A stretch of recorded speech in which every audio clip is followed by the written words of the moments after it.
brokers, and dispatchers. You're tuned into the E-Carrier Check channel, where we bring you the insider tips, tricks, and insights to drive your sales and logistics business to new heights.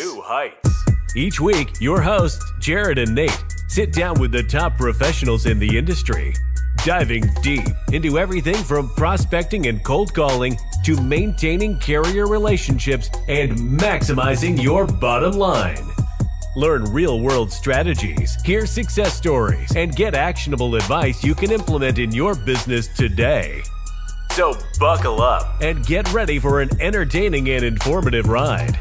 This is the E-Carrier Check channel, your source for can't-miss logistics intelligence. Stay tuned.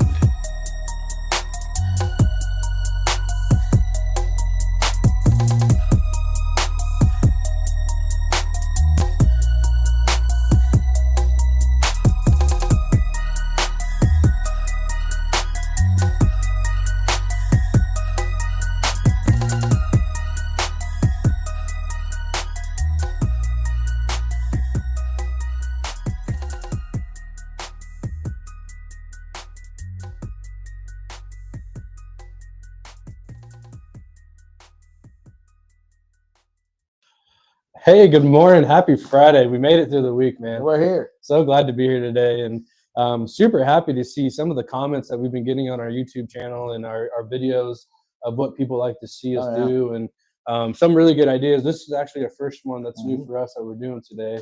So Jared, tell us a little about what we're going to talk about today and what we're doing. Yeah, obviously we have a lot of people on our show that are fairly new. Cheap Freight Dollar, what is up? What's going on? What is up? And so we get a lot of people that ask us just a lot of kind of basic questions. From, can you walk us through the first transaction of being a freight broker? How do we get paid? Where do we make money? We're going to talk about that today. Jerome Jones, what's up, brother? Jerome? And so we're going to talk about just that quoting process, living on the margin, and just kind of all around understanding of what the steps are in order. And if you ever need to go into further detail, obviously we're always here. We're always here to help. But we love actually when people are able to hit us up on our comments. George, what's going on, Thanks brother? for being here, man. Good to see you. Hope life is well, man. Hope life is well. How's the week been for everyone? Is there anything that just went super well that you didn't that you're just super happy about? We like to hear good things, you know what I mean? So absolutely. Let us know what right this week. Gabe, what's going on, Gabe? I forgot. Fellas, okay. I'll tune in, brother. Who do they play? I forgot there's a Friday night game now. I love that. I do too. Gabe, we'll have to chat later, brother. We'll chat later, man. We got a big weekend ahead. The Hawks, they're playing at 6 o'clock. They play the Rutgers. Yeah. I was favored by 1.5. Picked up a flatbed this morning. Time to start calling games cups. Yeah, exactly. Let's go. Cheap Freight Dollar was just after it. It don't matter. Yeah. I love that. Oh my gosh. But yeah, no, I'm excited to talk about this transaction from start to finish. It is really good to talk through these things because people, especially if you're thinking about getting into this industry, you're not really sure how the format goes, right? Yeah. There's a little bits and pieces that go into that are very important that people overlook. So I'm glad we can talk about this today. And Tire Killer, if you're here today, let me know when you get here. If you're not here yet, we'll talk in a bit. I got something to tell you here, but let's jump into it, Jared. Yeah. Let's jump into, I'm a new freight broker. What should I be expecting? And how, from start to finish, what do I need to be prepared for? Yeah, I think, and we're not really going to covering off on, how to get a shipper. We talk a lot about that. Yeah. We're talking about the nuts and bolts of, hey, I've already got a shipper. He's letting me quote some stuff. Where do we go from here, right? And so I think this is an interesting one because you have to really understand at what level can I quote this customer, still make money, still pay the carrier fare, and be able to do those things. So, in our scenario, we're talking spot market. We're not really talking contract. We're talking just, hey, this is out of the gate. I got a quote. Okay. Anytime you're trying to quote somebody, right?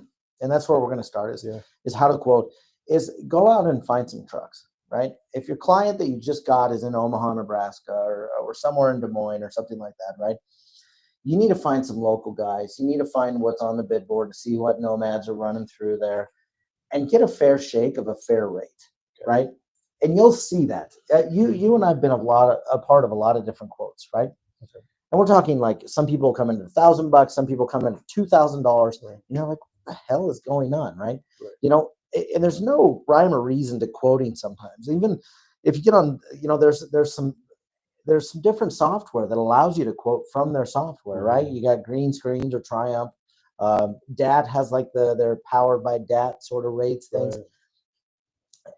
And then if you just post it, you get rates that way too, right? Or call people and you get rates that way as well. Right. And man, you'll see 50% variances. You know what I mean? You've seen it. Right. Yeah. Right. Morgan, hey, thank you for being here so much. You're a new freight broker. New freight broker here, been watching us since the first live chat. I appreciate that. Thanks for being here. If there's anything that we can do to help you, let us know. Ask us some questions. Yeah, throw it in. Throw it in. Marking 100 day myself. Okay, making 100 / a day myself. Okay. All right. Yeah, so let's talk about that quoting still, right? So you talked about how we get all these quotes. You talked about finding trucks, get on eCarrierCheck. Yep. You can post. Yep. And then finding that happy medium on where to get that customer a quote. Yeah. You don't want to be too expensive, but you also don't want to be too cheap to where you get yourself in trouble. Right. You know, I mean, if you look at some of these publicly traded companies, you know, they tell you kind of where their gross margin is. A lot of these companies, you know, 10, 12, 15%, 18%, right? You'll also see the shipper potentially gives you some guidance. I was going to ask you. Right. Yep. And sometimes they'll say, hey, we only have this in the budget. This is what we quoted our client with. This is what we got. Can you move the load for that? Beautiful. But also at the same time, getting feedback from a shipper can be wildly challenging. You know, if I just came in and said, hey, I did $1,250 a load, I got a truck at $1,000, you know, where does that, you know, how does this look for you? This is the option. Now let's take quoting one step further. Okay. I want you to think about what questions is that shipping manager going to say when you're quoting it. Okay. Okay. Hey, I can do this for $1,250. And usually I would recommend doing an email, mainly because then there's a way of tracking it versus being on the phone. Now, there's nothing wrong with calling them, but just say, hey, I'll send up a follow-up email. But the shipper wants to know, well, when are you going to pick it up? When are you going to deliver it? And those are things that I would add in there into your quote. Don't just put a number. Let's not just be a commodity. Let's say, hey, I've got a guy. They've got 15 trucks. They're actually about 25 miles out. They're actually from there. He's going to pick up around 3 o'clock. He'll deliver it next day at 8 a.m. Does that work for you? Right? And this way, when you're quoting, there's a little more sauce in the fry pan than just some dry friggin' ham. Right. You know what I mean? Right. Nobody wants dry ham. You've got to add a little grease. Yeah. You know what I mean? Yeah. So add a little bit of flavor to it, and just make sure that they know, here's the value I'm offering. Here's what we're looking for. Okay. Right? So let's say we get the quotes, we get it over to our customer. What's our next step? They say, okay, Jared, hey, go ahead and book that truck. Let's start making the process. Yeah, let's start the process. I love this. A couple things that are wildly important, right? Now, we skipped a few steps, but let's just talk through. If you get a load tender from the client, at that point, you probably should already know and have already set up with the shipper, but you should know, when are they going to pay their bills? How do they need to pay their bills? Things like that, right? And we'll get into getting the load over to them and getting those paid, but you should already know some of this stuff up front.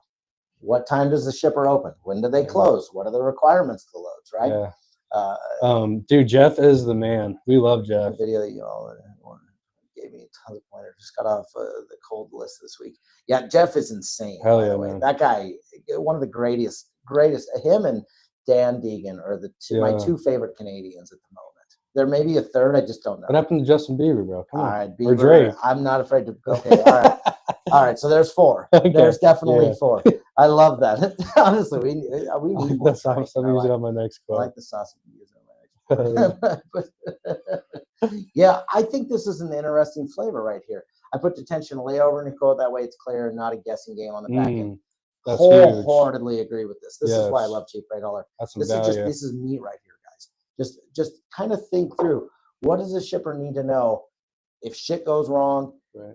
when they should be delivering it. All those things should be right up front, just so they have a clear understanding. Hey, if this takes too long, here's this. If I get to layover, here's this. Okay. And sometimes it's clear when you're setting up that shipper. We're just trying to talk through the transaction. Right. So, and don't be afraid to ask questions, right? You want to understand every requirement. So there's no dumb question. yeah. Because it's just going to help you out in the long run. So Yeah, I mean, if you think about like, some of the vans, not Drake. Come on. All right, no Drake. But if you think about the requirements, they can be crazy. In vans, maybe they need logistics bars or they need a lift gate. Cheap freight haulers got that. If you're doing flatbed loads and you're doing a Menards load, we just talked to a broker the other day, 20 pieces of dunnage. Jesus. And it's like, what are we doing? Nobody has that, right? How do you store that? Yeah, like where the hell does that even go in your truck? But there's a requirements that can either A, get you turned away, or B, make you lose money and cost you money. Mm-hmm. If you don't read all that stuff and you show up late, you don't have the right requirements, dunnage, Right. they'll just turn you away and probably not pay you, telling you should have read the fine details. Right. So the first load tender you get, shut it all off and read that son of a bitch over, up, down, left, right, top to bottom, so that you know exactly what you're getting into. Okay. You know what I mean? Yep. 100%. That's huge. Yep. So we understand the requirements. We got the tender, asking, questions with the shipper. That way we understand everything, right? How about how do we set up a carrier to kind of get this rolling? Yeah, I love this. So once you get that carrier, really for the most part, what you're trying to do is you want to do a few things. Okay. Number one, we got to vet them and make sure that they're safe, right? There's families on the road. You are a part of an 80,000-pound load going down the road, right? Does your family feel safe driving next to that truck, right? So let's make sure they're safe, number one. Number two, let's make sure that there's no fraudulent activity going on, right? Is it a safe carrier, and is it who they actually say they are, right? This is why there's so many different vetting systems out there. There's Highway, there's My Carrier Packet, there's all kinds of crazy Carrier Assure, there's an e-carrier check. All of these companies are out there to try to help you make sure that you're not frigging hiring some bad eggs. Yeah, going in blind, right? A lot of bad eggs out there. You don't want to put your first impression to that shipper with that truck showing up and it looks like crap. The driver can't speak English, or there's a lot going on there, right? Oh, yeah. So making sure that you're setting up the right carrier, and at this point, you want to make sure that you're getting over a carrier packet. They are agreeing to your terms. If you don't have a carrier packet, you need to have some basic information in there. Your insurance, right? Your W-9, your what your agreement is. Hey, I'm going to pay you in 30 days, or I can't have you back soliciting, or whatever it may be in the agreement. There's some basic ones out there. And you got to set up that carrier. And once you set that carrier up, you get their information from you. You want to make sure that you're listed on their insurance certificate, right? You want to get, all their information. How do we pay you? Do you have a factoring company? So that you can set them properly up on the back end as well. So once you find the carrier, you say, hey man, let's do this. You're sending them your carrier packet or your carrier agreement from yourself. Yep. And then you're also emailing them asking, hey, Chief Freight Hauler, send me your stuff as well. W-9, COI, things like that. Okay. Yep. So we're setting those up. Now what's our next step? We got that kind of set up. We got the carrier set up, got his information. We're ready to rock, right? Yeah. What's our next step? At this point, once you have the carrier set up, and it's in your TMS or wherever you put that information, I would recommend having some kind of TMS, just for storage sake. You can upload their documents. If there's ever an accident or things like that, they can see that you follow a process. Right. You know what I mean? But once you have that set up, that vetting side of things, then it's time to start the kind of that three-way communication, right? Hey, when are you going to be there? When are you showing up? Okay. And some of these conversations probably already happened, but then you can call the shipper and say, hey, here's when our driver's going to be there. Here's his name. In some reefer requirements, they require the name, the side of the truck, the trailer number, because of so much fraudulent stuff going on, right? So get that over to your shipper so that they understand, Here's who's showing up. Here's the name of the driver, trailer number, things like that, so that it's very clear at the shipper. Right. Okay. And I like doing this too, Jared. When I like seeing brokers do is when they're doing that three-way conversation or communication, I would let the shipper know, hey, here's an ETA without them even asking. Yeah. In my opinion, if you do without them asking, that just shows them that, hey, I don't need to worry about Jared because he's on top of this. Yeah. And he's going to update me. So let them know. Let the receiver know, hey, we just got picked up. We're planning on being there, ETA 5 p.m. tomorrow. Yep. And they continue to update them. If there's some sort of change, maybe it's an hour later, update them. Yeah. If it's a little bit earlier, update them. Yeah.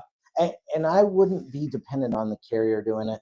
Yeah, you're the person they're paying. Right. Be that guy that goes that extra step Mhm. And does that. You also may find out that some of these load tenders don't have the right phone numbers, don't have the right contacts. Right. There's a lot of information out there that comes that you're like, oh, this isn't right. Yeah. I tried to call this number, it just goes to a dead call. Right. This way they see that you're being open about communication. I think honestly, what's going to differentiate you from other brokers is how well you communicate and how fast you communicate and how well you handle bad situations. I agree, Jared. Asking for vendors when it's customer shipper rather landing me an RFP starting end of September. With the vendor, that question is something I ask every time now. Nice. Okay. Yeah, honestly, you may as well. Sometimes you get away with it, sometimes you don't, right? Needing 14 pieces of dunnage, lowers train wheel sets, load paid big because no one carries 2x4s. No, I've seen those. The carrier that I used to work for used to haul some wheel sets like this, and they just make a little friggin' railroad track down the middle of the trailer. It was wild. And this one I learned earlier this week, Chief Ray Holler. Some shippers require like specific dunnage, like oak. Yeah, and if you don't have it, they'll turn you, right? Mm-hmm. So it's crazy. They want harder wood because they don't want to damage the floors or whatever it may be. Right. Once you've on all ends, obviously, getting that rate con over to the shipper or the carrier, and obviously you don't want to send it to the shipper because you paid him $1,000 and the shipper's paying you $1,250, right? Double check double check. Slow down. Understand what you're sending to people. Double check. Yes.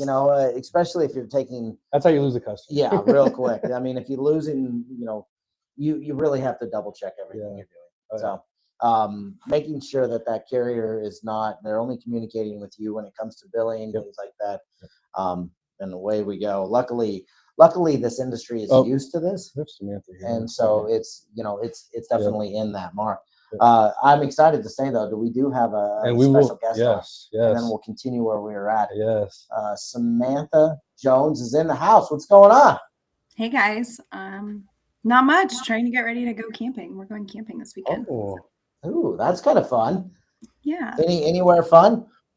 We're just going out to kind of western Kansas. There's a lake out there with riding trails, and we have 3 boys with 3 quads. So try to take them out places where they can be crazy without hitting each other. Yeah, I love that. I love that too. I appreciate that. Samantha Jones, you always have a good heartbeat of where the industry's at, what's going on. Give us 30,000 foot view, and then dive into whatever you were thinking for today. Sure. As far as the industry goes, like broader trends, I would say, it seems like so far the ELP mandate hasn't really made a big dent in rates. Maybe we've seen some spikes in certain regions. I finally saw today like a breakdown of where the violations have been given, where drivers were actually like removed from the road. And the highest concentration was in like the West, which shouldn't really be too surprising, right? Because that's going to include Arizona, California, New Mexico. But I think it's like 3,000 drivers total. And again, that's not necessarily trucks, that's just drivers. So still kind of waiting to see if that's going to have an impact. I just think the market, like had it happened at like a really tight market, it might have made an impact, but so far we're not seeing it. The Fed cut rates by 1/4 point. That's not really going to do much. I mean, it always takes time, like a lag effect to see the impact of a rate cut, and 1/4 point doesn't do much. And particularly 1/4 point when the rhetoric was kind of like, probably going to be likely to hold after this, to wait and see what's happening. We are worried about the labor market and the broader economy, but inflation is kind of sticky right now. It actually ticked up, and consumer spending went up in August. Like people bought more stuff, inflation adjusted, in August than they did months prior. So Right. That kind of tells us that consumers are still healthy. So really, we're just kind of stuck in this holding pattern. I think manufacturing would be like the only way to see a catalyst for increase in volumes in the full truckload space. And manufacturing is still just kind of waiting to see what the implications are of a lot of these investments.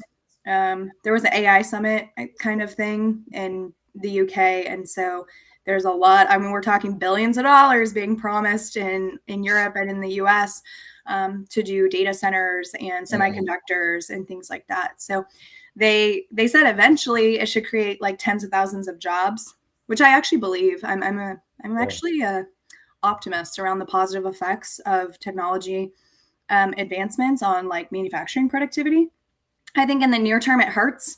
In the long term, it can create more jobs, but we have to start building the infrastructure around it to staff those jobs. So we'll just see. And that's kind of where I'm at from a 30,000 foot view. I would say peak season isn't going to be much to note. And so we kind of just have to get through Q4. Then that takes us right into what's historically the slowest time of the year in freight in January and February. So I really think like any telling signs of what's going to happen is going to come in like spring of 26. But for right now, I'd say it's business as usual.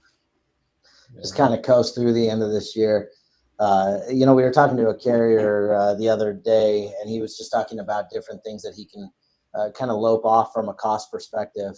And it was a good conversation to have, just to see, when did he buy his trucks versus, what he's up to. And I really enjoyed the conversation, just because at least he was thinking about it from a business perspective, not just I'm here to drive a truck, and I loved that. I thought it was very refreshing. And you've said this multiple times on the show. It's, did they buy them when it was a good, rate or not?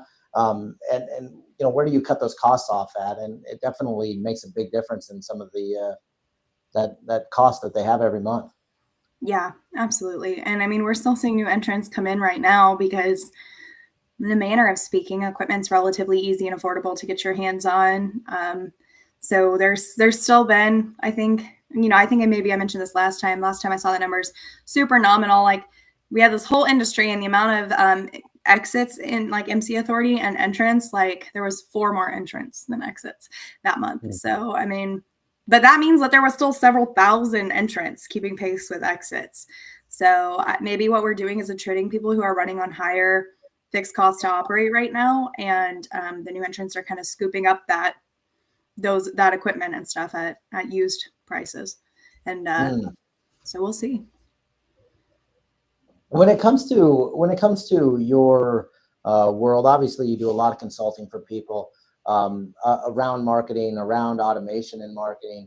I'm always a big fan of kind of doubling down when it kind of gets slowing, just kind of leaning into the punch and seeing where it goes. What's it look like, if you took a 30-second consulting avenue right now, what's that look like, and what are you recommending to brokers and carriers without, giving away too much of your sauce, but how do they grow into Q4, Q1? Oh, absolutely. I mean, what I do honestly doesn't change too much throughout the market cycles, whether it's high or low.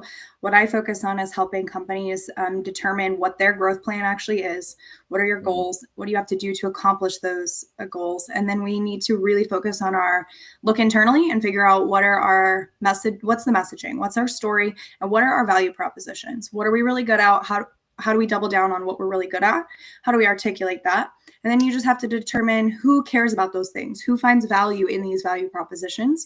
And you have to get your messaging in front of those people, and you have to stay consistent and start building those relationships with them. So, I mean, it's right now is a time you should be still talking to people, because you're like, well, I'll wait till the market's high. When the market's high, they're going to be like overwhelmed, going to the first 2 people they remember. So there's never a time where you don't prospect and try to build relationships or stay consistent. So it really looks the same year round, like as far as what you should be doing. Now your messaging might change a little bit. It might be like, do you need capacity here because the market's really tight and we're an asset-based? No, it's like, hey, I know you probably have plenty of options. I just wanted to put our information in front of you so you know who we are when the time comes. It's a way more relaxed kind of conversation right now, because you have to understand where they're at with their needs. Yeah, that was nice. Yeah, we talked to a lot of brokers, and we try to help them find ways to add value, and that's a really good example of how to find a more relaxed way approach. And So that was nice for those everyone that's new here. Rewatch that. Yeah.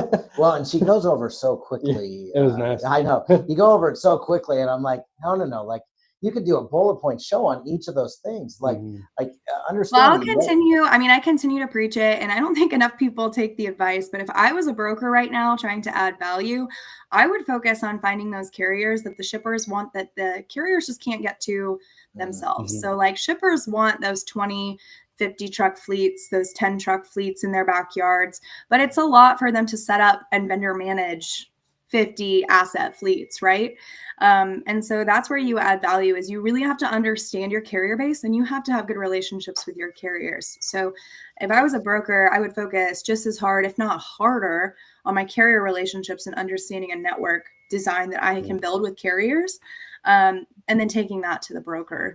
Don't start with the broker and then be like, what do you need? Or the shipper, and then start, what's your network like? Let me go find capacity. It should be like, you should be able to approach the shipper and be like, hey, I'm coming to you because my carrier partners I was just talking to this week are looking for a lane out of this, metro to here. And I saw that looks like you do that. So you're bringing them capacity, find them quality capacity. There's so many great trucking fleets and asset carriers out there. Like, go connect with them, build good relationships, and help those shippers unlock that capacity. Yeah, absolutely. Gosh, just bringing the house today. Samantha, any other final thoughts or closing thoughts today? We always the value that you bring. We'll just have to clip this up a million different ways. We'll cut ourselves out. Yeah, we'll just cut it. We'll just literally, it's just Samantha. But give us anything else that you got on your mind. Let's see. Trying to think what I've been thinking about lately. I think, something that I would just throw out there that I don't like that I've been noticing lately is the advancement of all this like fraud fighting technology and all the different platforms that shippers and brokers are using can kind of be a headache for carriers to keep track of. But like I have a client right now with 85 trucks, and we have one fraud platform saying they have 22 trucks on highway and one says they have 120 and they have 85. And it's just like, they say they're pulling these data streams from FMCSA and Safer and whatever in your COI, but they have their COI on file, their most updated one that shows the exact number of trucks insured, yet they don't have it right. So, and for example, one platform, they have an F rating and the other one, they're approved. So it's just like, these are the things that to me, I have to imagine asset carriers would be frustrated to find out, but you have to go find them out. So I just think something to be thinking about as an asset provider is like talk with your brokers or your shippers and be like, hey, what's my rating in this platform? Can you check for me? Like, what do you see when you look into this? Because it could be disqualifying you from opportunities with new brokers out there who see it and don't know if they should, be worried about that. Yeah. Your guys who know, like, yeah, I have a bad rating in there, but that's because it's wrong because we've worked with them and we know what's going on. But just all the technology, it can kind of be a pain. I mean, I have carriers getting dinged for things in these platforms that I'm like, that was a business decision they made, like they needed insurance in this state because it was better at the time than insurance in another state. But now you're dinging them for having a different state of insurance than their main office. And it's just all these silly things that I feel like impact how a carrier actually can choose to operate their business. It's almost like you're operating your business around the perceptions of brokers and shippers. And that's just going to become the new norm. So just be aware of that and try to figure out the best way to go about that. But yeah, that's kind of something that's on my little like rant list lately is how really anymore it's like you have to structure your business around accommodating all of the platforms that seem to be a necessary evil. Yeah, definitely. Carriers are eggshelling it right now. They're it's unfortunate that the real winners are having some issues when it comes to this stuff, or there's VINs that match and stuff, and it's like, no, I sold that truck like 3 years ago. I mean, I had a carrier who had a legitimate lease agreement to lease off a part of their fleet to another company, and now the equipment was pinged under 2 MC numbers and inspections in the same year, and it's like causing all these flags, like you're sharing equipment, and like, yeah, that's exactly what we did. We leased it. Thank you. Like we're allowed to do that as a business. That's what we do. Yeah. So it's difficult because you make a business decision for yourself, and then you have to try to control the perception in all these different areas. See, that pisses you off. That's unfortunate right there.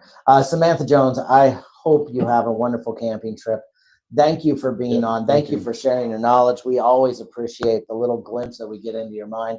And I hope that you have a great weekend. We will talk soon. Awesome. Thanks, guys. Thanks, Samantha. Okay. Yeah, go check her out. She's over at the SJC Consulting. LinkedIn, go to LinkedIn. It's insane. She always puts out her newsletter, and I love every second of it. I have to read it twice. I'll be honest with you, because I'm not an economist. My mind doesn't think that way. But great value right there if you didn't catch that. And it was a perfect day to do this too, because she's right. This is a time to be talking to customers, and like you say it too as well. You guys kind of share the same mindset where it's like, let's start calling carriers and building that relationship, and then let's start calling customers as well. You got to mix it up. Yeah, calling customers can definitely take a lot out of you in a day. Yeah, have some conversations with carriers, and you've been saying that for years. And so has Samantha. So even like for the little 30-second glimpse, and then we'll get back to the conversation. But she was like, I really help carriers and brokers just identify who they are, and honestly, having a vision and then developing a process to get to that vision. You always have to start with the end game. What do I want to get to? And then just building those processes so that you can get there. I love that she's talking through those things. It's incredible. Yeah, for sure. We'll just finish up we just have a few last points here on finishing this load. Obviously, we vetted the carrier. We've already communicated with the shipper and the receiver. We've built the load in the TMS, and we've sent the rate con to the carrier. At some point here, there's tech that's involved in every single step. You know what I mean? Calling carriers will drain you. Yeah, they can. You kind of have to take it in strides. I'll tell you that. But each piece of everything that we're talking about has tech around it. And she was talking about how tech is just kind of noisy, right? But somebody built tech for quoting. Somebody built a TMS tech, right? Somebody set up carriers tech, communication tech, track and trace tech, right? There is tech for every single thing. And I promise you, some works and some doesn't. And so sometimes just picking up the phone and being human and talking to a human can work wildly well. Obviously, I think track and trace is extremely important. But, do your check calls. I check in on them mornings, nights, whatever it may be. Depends on the situation, but just make sure that they're on time. If there's a delay, they popped a tire, I promise you, that carrier isn't going to always think about, shit, I need to call the broker. They're thinking about what's on their mind. I got to get this fixed. Where's the tow truck? What's this going to cost me? Those are the first few things that go through their head, not I need to let the broker know. Right. You know what I mean? Some of the experienced drivers, they'll probably need to let somebody know here. But it's definitely one of those things that check in on them, make sure you're checking even at deliveries, and going from there. I would recommend in your rate confirmation, we could have a whole show on what should be on a rate confirmation. Maybe we should do that. And we definitely could, but I would recommend, making sure that you get a clear POD. UPS is kind of the king. They walk in, they give you a little box and you sign it. And he's like, well, what's your last name? Really, I don't even know why you need to sign it at this point. They just need to write in Ross because for the most part, I sign like a friggin' gorilla. You give a gorilla a paintbrush. That's what my signature looks like, right? And so making sure your POD requirements with your carriers is wildly good because it'll cover your ass. Hey, this is who signed for it, and here's his last name. You can't read their signatures. You can't read anybody's signature, but you can see, well, last name Ross signed for it, right? And just to mirror that really quick here, and we'll move on to billing and stuff. But I think too that a broker should tell the carrier, hey, send me pictures when you pick it up and when you drop it off. Just because, let's say you drop it off and 2 weeks later the receiver says, hey, this has been damaged. It's like, whoa, hey, this is what it looked like when we picked it up and when we dropped it off. So that's something just a little CYA. Just cover your ass. I totally agree with that. Go that extra step from a carrier's perspective. But as the brokers, hey, I'm going to pick up this trailer, piece of machinery, take pics before, take pics after, and let's not take any blame on anything. Yeah, exactly. Let's talk billing. Billing is important here. So anytime you're setting up a shipper, you should be asking, what do they require in order to process an invoice? They're going to pay you for a service. You may as well understand what they need in order to be able to do that. Now, some TMSs will kick this out, some won't. It could be as simple as, I just need an invoice with that PO on there. Some will say I need a POD and an invoice, proof of delivery, right? Some will say I need the bill of lading, I want an invoice, and I need, these 3 things on that bill of lading, right? And that'll be a work order number, a purchase order number, and whatever it may be, right? But make sure whatever it is that you abide by it, that you send it to the right email address. We don't need to mail friggin' invoices anymore. Let's either be technologically savvy, or this is where I do recommend having tech, is to make sure that you're getting it out as quick as you get that POD. It's going to your client, because then their clock is started. Yep.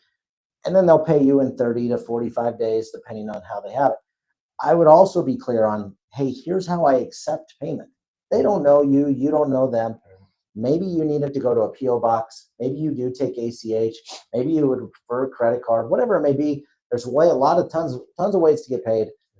Just be clear in all that communication so that you get your check in 30 to 45 days. Okay.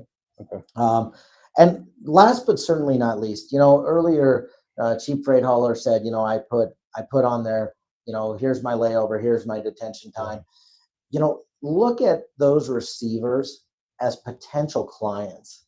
When you're having your truck bump in there, I always take that as it's a warm, cold call for me. And I'm like, hey, I'm the one setting this up. This is what I do. I work with this company. If you ever need anything, just a quick introductory.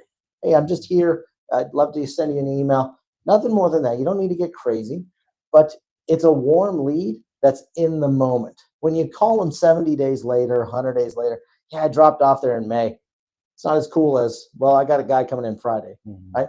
So make sure you're taking those opportunities to go from that 2-dimensional box to 3-dimensional. Quit being a commodity. Always look for spider webbing opportunities to be able to find more clients, more people that are in similar fields, and just soak that in. Yeah, I like that. We can talk more about that spider webbing too. Do you write date and load number on a dry erase board and place in the picture of the freight? Do you write date and load number on a dry erase board and place it in the picture of the freight? Not normally, but you could if it's needed. I don't. You might have to give me more understanding of what you're doing there. But if you're just writing the loads up on the board and you take a picture, I've seen people do that. More so, kind of when I first started in like 2008. Just to kind of clarify that, but any way of staying organized, I think is wildly important. And having a planning board somewhere so that I got this load this day, this load this day. Man, you got to stay organized. You got to keep up, because the only thing we have in this industry is service. This is what we do. We are in the logistics industry, and we have to provide good service, picking up from point A to point B on time. And that's how you differentiate yourself. You show up, you do what you need to do, and over communicate and add those layers on so that you're not commoditized. I like it, Jared. Well said, man. Well said. You guys, I hope that we were able to get you just a good idea of what a transaction from start to end. I know Morgan here is, you're new. Let us know if you have questions. Reach out to us. Give us a call. We'd love to connect with you. Tire Killer. Oh my gosh, I've been waiting for you, brother. Tire Killer. Just win the lottery and say peace out. I wholeheartedly agree. Oh my gosh, this is it. Tire Killer, what is up, brother? I just saw you got a driver award. Shout out to you, man. I know. You got to throw it on the camera. Can you? I don't know if I just can. Walk I can up walk there up and just there. throw it on the camera. This cat just friggin' got. It's not clear. It's not clear. Yeah. I don't know what to think, but yeah, Tire Killer just got a huge award, and good for you, man. You take a lot of pride in how you drive. Oh yeah. And what you do and the safety of it and everything you do. So congratulations. Yeah. Just incredible, man. I'm super proud of you. It's exciting to have you on. Sounds like a plan, Tire Killer. Sounds like a, yeah. If you can get the lottery, perfect. What's up, Sean Price, what's going on, brother? Hope you're okay. Price is right. Yeah. But yeah, shout out to you, Tire Killer. We have some amazing carriers in this chat, and the carriers are the backbone of this country, man. And yeah, you're welcome. You bet, brother. Hopefully you get to celebrate some this weekend. You and the wife can get some a nice steak. Yeah, go to Outback. Go to Outback. Get a blooming onion. So, guys, again, thank you again so much. Let us know what we can do more. Just kind of help you kind of get through this industry. It is difficult. It can be mentally draining. So let us know what we can do to help you. Let's catch up. Let's connect. Let's do it all. We have a great community. If you're in the chat, I see people in the chat weekly connecting with each other. So keep it up. A few things to do this weekend. Take care of yourself. Root for the Huskers. turn the game on. Get the Huskers on game. Get the Huskers on. But you guys have a great weekend. Recover from your surgery. All good in the beginning. All right, man. Stay safe out there, Sean. Let's catch up later too, brother.